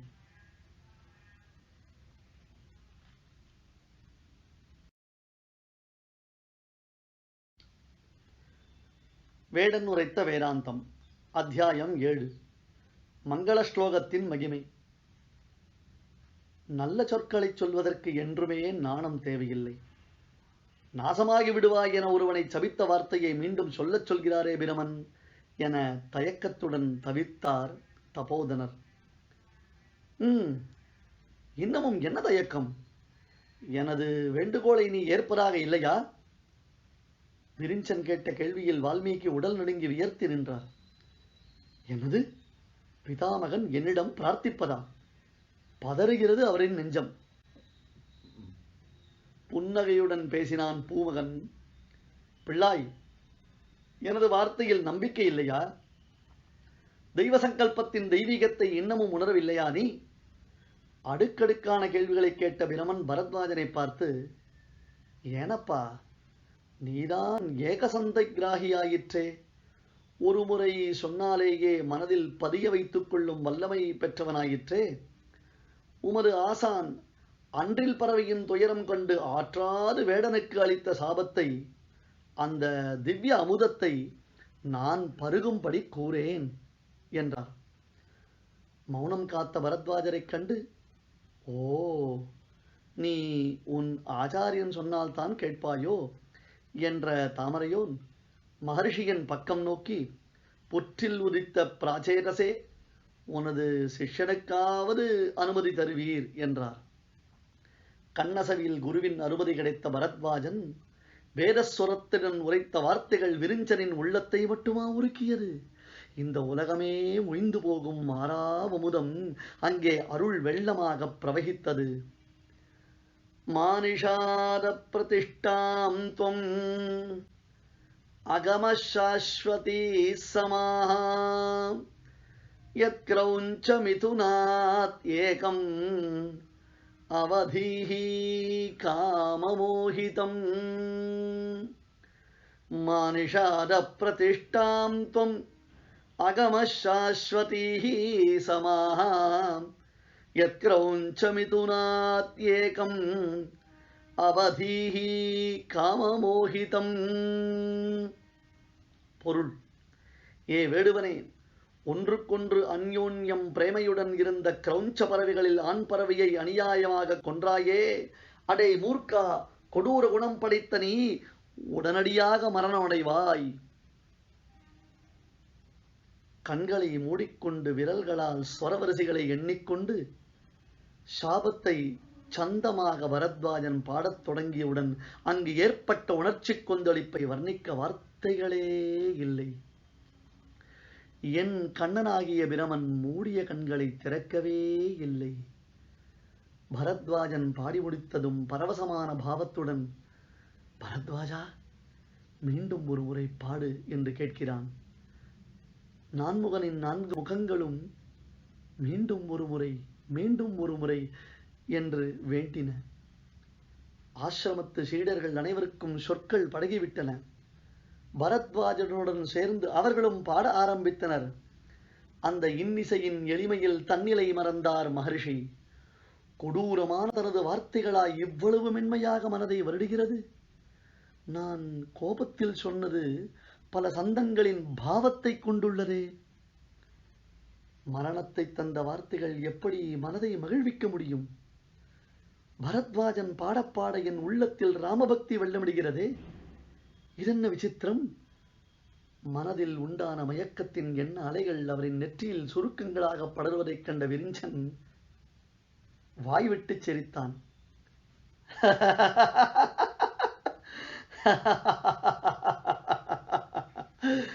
வேதவேத்யனாம் எம்பெருமானின் வைபவத்தை விளக்க வந்த வால்மீகியே, நீர் வாழ்க வாழ்க, நீர் வாழ்க வாழ்க என ஆசீர்வாதம் செய்தான். ராமகாவியத்தை தான் எழுத வேண்டும் என நினைத்து தனது உள்ளத்தில் விடை தெரியாத கேள்விகள் பலவற்றை முன்பு வால்மீகி சுமந்திருந்தார். நல்ல வேளையாக நாரதர் அங்கு வந்து வினாக்களுக்கு விடையளித்தார்.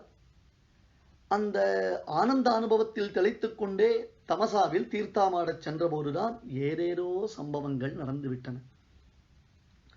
ஆனால் இப்போதோவெனில் 4 முகங்களாலும் நான்மறையோரும் பிதாமகன் என்ன நினைத்து என்னை வாழ்த்துகிறான் என விடை தெரியா கேள்விதனை வால்மீகி தனது விழிகளால் வெளியிட்டார்.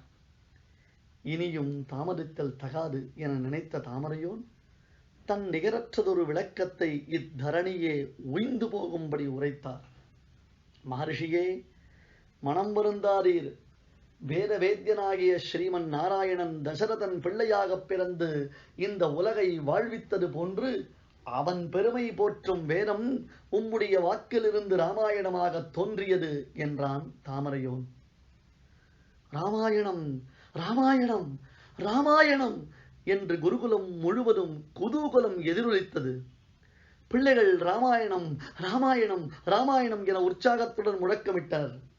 ரிக், யஜுகு, சாம, அதர்வண என்னும் 4 வேதத்தின் ரசம்தான் ராமாயணம் என்ற பிரமன் இன்னமும் தனது கேள்விக்கு விடை தெரியாத தவிப்பில் மகரிஷி மருள்வது கண்டு மேலும் பேசலானான். சாபத்தை எப்படி சந்தசாக ஏற்க முடியும் என தயங்காதீர் மகரிஷியே. அந்த ஸ்லோகத்தின் உண்மை பொருளான உள்ளர்த்தத்தை கேளும் என்றார். ஆம் அன்பர்களே, நம்மை போன்றவர்கள் பேசினால் நல்லதும் பொல்லாங்கு தரும். நன்மையால் மிக்க நான்மறையாளர்கள் பேசினால் நாசம் விளைவிப்பதும் நலமாக பொருள்படும். வார்த்தைகளை தேடி தேடி பேசியும் வம்பில் மாட்டிக்கொள்பவர்கள் நாம். பெரியோர்கள் வாயில் விருப்பத்துடன் நுழையும் வார்த்தைகள் உயரிய தத்துவத்தின் உபதேசமாக ஒலிக்கத் தொடங்கும். வலிமையான வார்த்தைகளும் வளமான பொருள்களை தந்து வையத்தை வாழ்விக்கும். வால்மீகி விடுத்தது சாபமல்ல, மங்களாசாசனம். வையம் தாங்கும் சோதியாக திகழும் வைகுந்தப் பதவிக்கு பாடிய பல்லாண்டு. இதோ விரிஞ்சன் விரித்துரைத்த வேதச் சுவையின் வைபவத்தை காணீர். அன்றளர்ந்த தாமரையின் அழகான இதழ் போன்று விரிந்த தன் வாயால் ராமாயணத்தின் முதல் பாட்டின் பொருளை விளக்கினான் தாமரையோன். மகர்ஷியே, நிஷாதனாகிய வேடுவனை மரணமடையச் சபித்தீர் அல்லவா? அதிலுள்ள பதங்களை நெறிப்படுத்தி பாருங்கள். திருமகள் நாதனே, தேவதேவனே, உனக்கு பல்லாண்டு பல்லாண்டு பல்லாயிரத்தாண்டு என்று வருகின்றதல்லவா? வேத மொழியின் வைபவம் இது. இலக்கண வல்லுனர் இசைந்த உள்ளர்த்தம். பண்ணு கலை நால்வேதப் பொருளினை பகுத்தறியும் புலவர் வழி. அவ்வழியில் ஆராய்ந்தால் ஆரணமாம் வேதத்தின் காரணமாகிய கருமுகில் வண்ணனின் கரைக்கரு புரியும். அது சரி, பறவையை கொன்றதை எப்படி பகுப்பது எனும் கேள்வி உண்டாகுமே. மலரின் மைந்தன் அதையும் மகிழ்ச்சியுடன் விவரித்தான். தபோதனரே, நீரே ஆராய்ந்து பாரும். கிரௌஞ்சம் என்றால் அன்றில் பறவை என்னும் ஒரு அர்த்தம்தானா? வேறொன்றில்லையா? யோசித்து பாருங்கள். அரக்கன் எனும் மற்றொரு அர்த்தமும் புலப்படும். அப்படியானால் ராவணன் மண்டோதரி எனும் இணையில் அரக்கர் கோமகனை அம்பினால் வீழ்த்தி அகிலத்தை காத்தறியவன் என்றென்றோ பொருள் உண்டாகிறது. அப்படியானால் ஸ்ரீராம ஜெயம் ஸ்ரீராம ஜெயம் என்பதாகத்தானே உனது வார்த்தையின் பொருள். பிரமன் கேட்க கேட்க சீதாராமனின் சீரிய குணங்கள் அனைவரின் சிந்தனையுள்ளம் படர்ந்தன.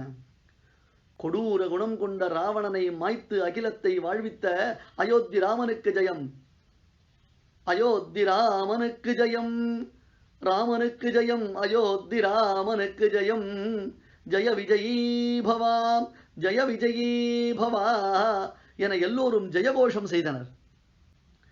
கலங்கிய மனதில் தெளிவு பெற்றார் வால்மீகி. பிதாமகனை பன்முறை விழுந்து வணங்கினார். இன்று காலை நாரணன் விளையாட்டை நாரத முனிவன் உரைத்தானன்றோ, அதை தொடுத்து ஆரணக் கவிதை புனைய ஆரம்பித்தார். வந்த காரியத்தை மங்களமாக முடித்த கலைமகள் மணாளன் மங்கள ஸ்லோகத்தின் மகத்துவத்தை விரித்துரைத்து, மகரிஷியே, உள்ளங்கை நெல்லிக்கனியாக சீதாராமனின் சரித்திரம் கண்டு ஏற்றுவாய் என ஆசீர்வதித்து மறைந்தார். படிகொண்ட கீர்த்தி ராமாயணம் எனும் பக்தி வெள்ளம் பரவத் தொடங்கியது. இனி சந்திர சூரியர் உள்ள வரையிலும் அது நம்மை வாழ்விக்கும். மகரிஷி பிரச்சேதஸுக்கு, வருணனுக்கு பிள்ளையாக பிறந்த ஹாரீதன் சப்த ரிஷிகளின் சாபத்தினால் வேடுவனாகத் தெரிந்தான். பின்னர் புற்றுக்குள் தவம் செய்து வால்மீகியானான். நாரதரிடம் நல்லுபதேசம் பெற்று இந்த பிரமனின் பேரருளால் வேதாந்த விழுப்பொருளை ராமாயண காவியமாக வடித்தான்.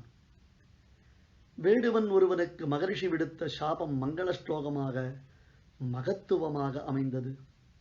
முன்னர் ஒரு சமயம் வேடனாக இருந்தவரென்றோ இவரும். அதனால் தானோ என்னவோ, சரணாகதியின் மேன்மையை விளக்கும் விபீஷணன் அடைக்கல நிகழ்வில் வேடுவனை காத்த பெண்புறாவின் கதையை ராமன் வாயிலாக விரித்துரைத்தான். ஸ்ரீமத் ராமாயணத்திற்கு சரணாகதி சாஸ்திரம் என்பதே பெயர். சரணாகதியின் மகத்துவமே வேதத்தின் உட்பொருள். அதை விளக்குவதே ராமாயணம். இது வேடன் உரைத்த வேதாந்தம்.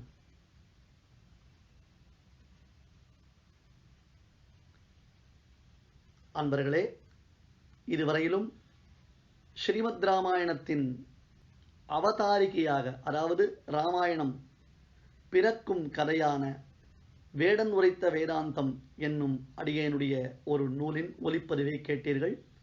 இது குறித்து தங்களுடைய ஆரோக்கியமான விமர்சனங்களை எங்களுக்கு தந்திடுங்கள். மேலும் உங்கள் நண்பர்கள், உற்றார்கள், உறவினர்களுக்கு இதனுடைய பெருமையை எடுத்துச் சொல்லுங்கள். நீங்கள் ஒவ்வொருவரும் ரசிக்கிறீர்கள், அனுபவித்துக் கொண்டிருக்கிறீர்கள் என்பதை உணர்ந்தால்தான் மேற்கொண்டு எங்களால் இதுபோன்று பல நல்ல விஷயங்களை தொடர்ந்து தர முடியும். ஆகையால் உங்கள் ஆதரவினை நீங்கள் எங்களுக்கு தெரிவிக்கும்படி அன்புடன் வேண்டிக் கொள்கிறேன். அடியேன் APN அனந்த பத்மநாபன் தாசன்.